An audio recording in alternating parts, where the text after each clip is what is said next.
Let's talk about how to graph these linear inequalities. We're going to go through 3 examples, and I'm going to show you 2 different methods so you can pick the one that makes the most sense for you. So for this first example, we have y is less than 2x minus 1. Now remember, if you're not familiar with these inequality signs, the less than kind of looks like the letter L tilted. That's one way to remember it. So y is less than. Now when you look at this inequality here, it looks very similar to our y equals mx plus b form of the equation of a line. And remember, the b is the y-intercept. So here, -1, it's going to cross right here on the y-axis at -1. And the number to the left of the x here, this is our slope. You can write it as a fraction by putting it over 1. So it's rise 2, run 1. So from this point, we're going to go rise 2, run 1. You can repeat that if you want, rise 2, run 1. Notice that this is y is less than but not equal to. If it's equal to, we would draw this as a solid line because it includes the points on that line it's equal to. But if it's less than or greater than, we draw it as a dashed or dotted line. So in this case, I'm just going to draw this as a dashed line through those points. Keeps going. And here's the 2 methods. The first method is what we call the test point method. So you could pick a point on either side of this line.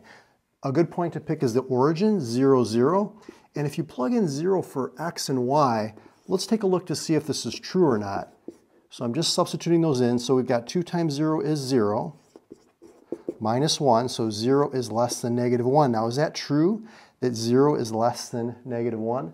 No, 0 is actually greater than all the negative numbers. So where this origin point is, or this test point is the false side of the plane. We don't want to shade here, we want to shade on the opposite side. So I'm going to shade like so. So any point in this region, if you plug it in for x and y, it's going to make this inequality a true statement. Any point over here in the unshaded region is going to make it false. And if you pick a point right on this dashed line, it would also be false because it's less than but not equal to.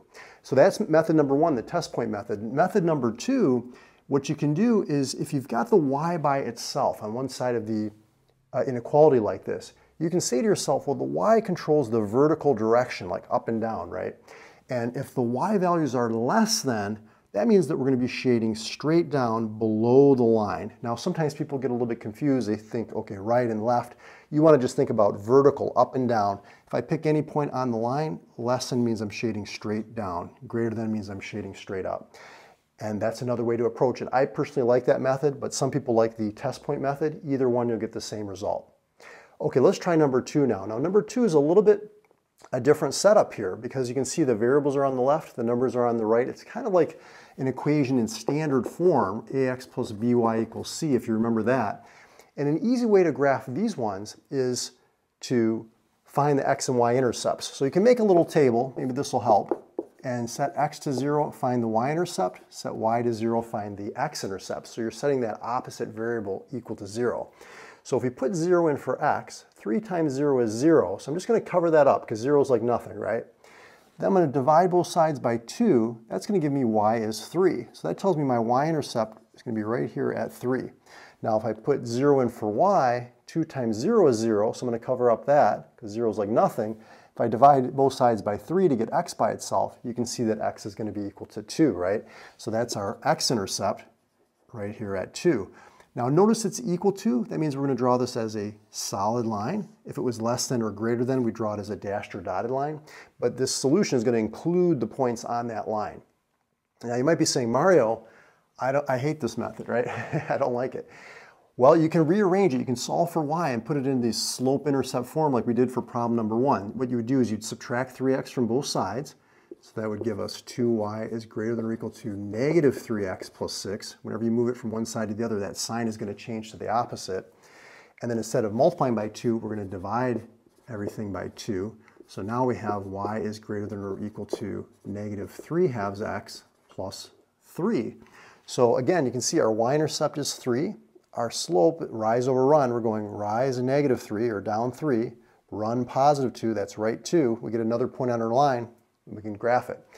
Now, we have it in this form here. We could say, well, y is greater than, that means I'm going to shade above this line. Okay, that's a quick and easy way to do it.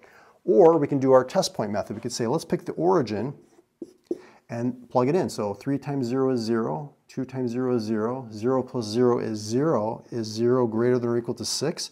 No, that's false. So we don't want to shade where this point is. We want to shade on the other side of the line, so we would shade over here. And this would represent our set of solutions.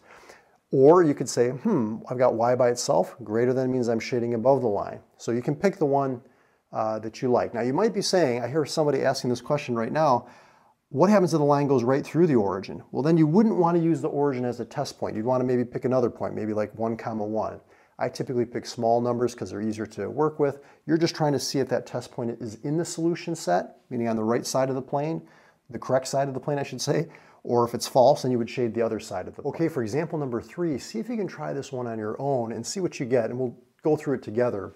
While you're doing that problem, if you like the way that I explain things and you've been following my videos for some time, check out my video courses for sale. I've got an Algebra 1, Algebra 2/College Algebra video course.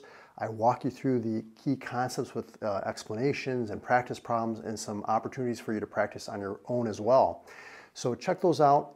Let's do this last problem and wrap this lesson up here.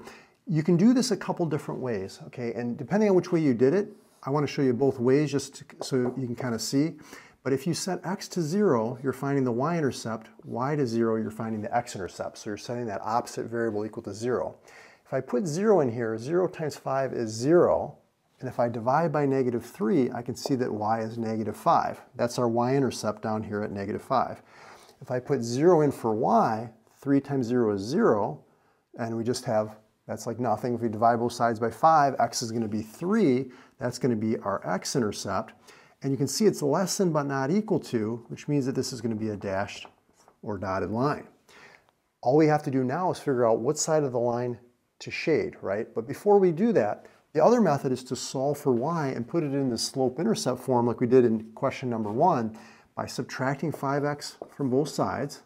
Remember, our goal is to get the y by itself, divide everything by -3. And remember, what happens to this inequality sign when you multiply or divide both sides by a negative quantity? This inequality sign is going to change direction. So that's super important to remember. If you yourself multiply or divide both sides by a negative, that sign is going to flip, right? So now you can see our b value, our y-intercept is -5. Our slope is rise 5, run 3. We get the same line, just a different way of graphing it. But the nice thing here is you can see that, oh, y is greater than. Greater than means I'm shading above the line, right? But if you don't like that method, you could do the test point method. Maybe pick a point like the origin, 0, 0. If I put 0 in here and 0 in here, I get 0. Is that less than 15? Let's see, 0 is less than 15. That's true. So that means I do want to shade on this side of the line. That's the true side, which corresponds with y being greater than, shading above the line. Normally, notice when I graph these, I tend to draw lines that are perpendicular to the given line. It just seems a little bit easier for me to see and visualize, but you can just graph straight up as well. So great job if you're able to follow these 3 examples. If you want more practice, which I definitely encourage, follow me over to another video I did talking about graphing these linear inequalities, and I'll see you over in that video.